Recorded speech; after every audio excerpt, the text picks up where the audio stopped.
Shalom. Aujourd'hui, je suis venue vous parler d'un sujet assez simple, mais c'est plus une exhortation. Une exhortation pour nous, frères et sœurs en Christ, qui sommes déjà à l'église, qui avons déjà donné notre vie à Dieu.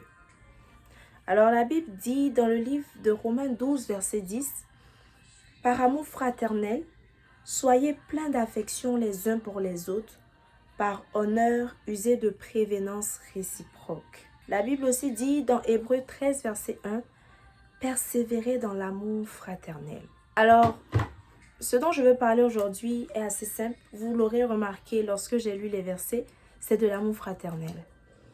Mais plus l'amour fraternel en tant que frères et sœurs en Christ qui avons déjà donné notre vie à Dieu. Parce que ce qu'on remarque, c'est qu'on s'intéresse beaucoup plus aux personnes qui sont nouvelles dans la foi, qui viennent d'arriver, et on est toujours plus avenant avec ces personnes-là. On est toujours plus ouvert avec ces personnes. On est toujours en train de prendre des nouvelles. Oh, c'est une nouvelle personne, je suis toujours avec elle. Je suis toujours en train de voir si elle va bien, si elle a mangé, si le culte s'est bien passé pour elle, si elle a des questions, etc.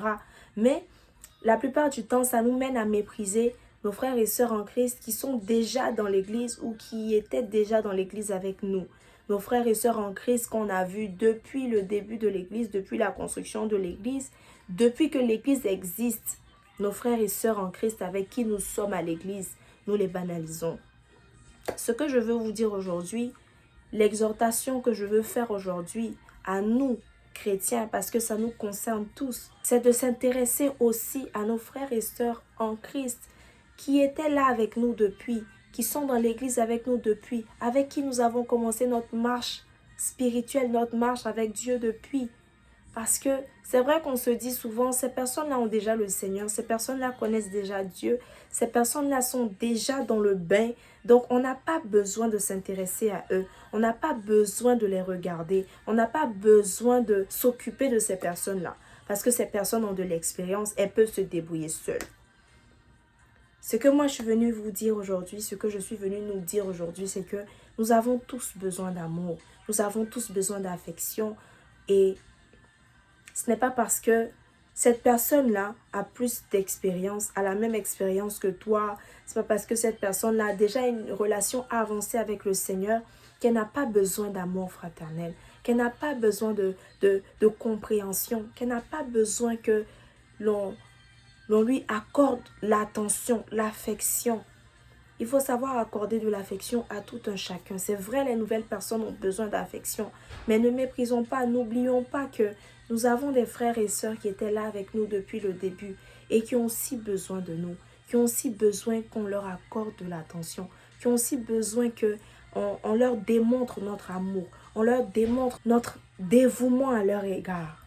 Alors je t'invite et je bénis le nom du Seigneur si tu t'intéresses aux nouvelles personnes, si tu fais en sorte que ces nouvelles personnes-là s'intègrent bien dans l'église et qu'elles soient à l'aise dans l'église. Félicitations, que le Seigneur te bénisse.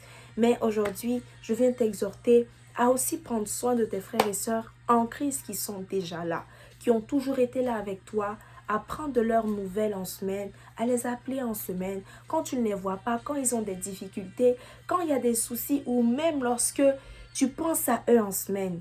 Essaie de les appeler, essaie de prendre de leurs nouvelles, essaie de demander si ça va. Parce que souvent, nous sommes nombreux à aller à l'église. Nous nous connaissons depuis. Non, lui, c'est un dangereux dans la prière. C'est une dangereuse dans l'évangélisation. C'est une dangereuse dans l'adoration. C'est un dangereux dans la louange. C'est un gars, son niveau spirituel, tu ne peux pas. C'est élevé. Tu ne peux même pas atteindre ce niveau. C'est le chouchou de Dieu. Il n'y a pas de souci. C'est une fille qui est bien positionnée spirituellement. Mais ça ne veut pas pour autant dire que cette fille-là, ce gars-là, n'a pas de problème, n'a pas de difficulté, n'a pas besoin de soutien.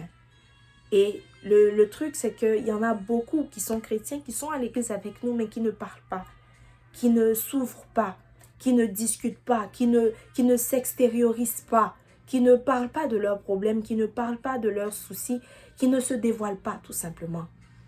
Et donc, ils passent par des moments difficiles. Ces personnes passent par des moments difficiles, mais ont besoin qu'on les approche. Ont besoin que l'attention soit souvent portée sur eux, afin que tout ce qui se passe dans leur vie puisse être révélé. C'est vrai que cette sœur en Christ a un bon niveau avec le Seigneur. C'est vrai que ce frère en Christ est assez avancé dans sa marche chrétienne, mais n'hésite pas à prendre de ses nouvelles. N'hésite pas à te montrer disponible pour cette personne. N'hésite pas à démontrer l'amour à cette personne. Même à ton pasteur, même à tes leaders, même à ces personnes-là qui sont au-dessus de toi, dans la hiérarchie de l'Église. Tu penses que ces personnes-là sont tellement à un niveau que toi, ton amour ne peut rien changer dans leur vie, que toi, ton attention ne peut rien changer dans leur vie, que toi, ton affection ne peut rien changer dans leur vie. Mais au contraire, même à ces personnes-là, même à tes leaders, à tes responsables, démontre l'amour fraternel. Prends soin d'eux. Que le Seigneur vous bénisse.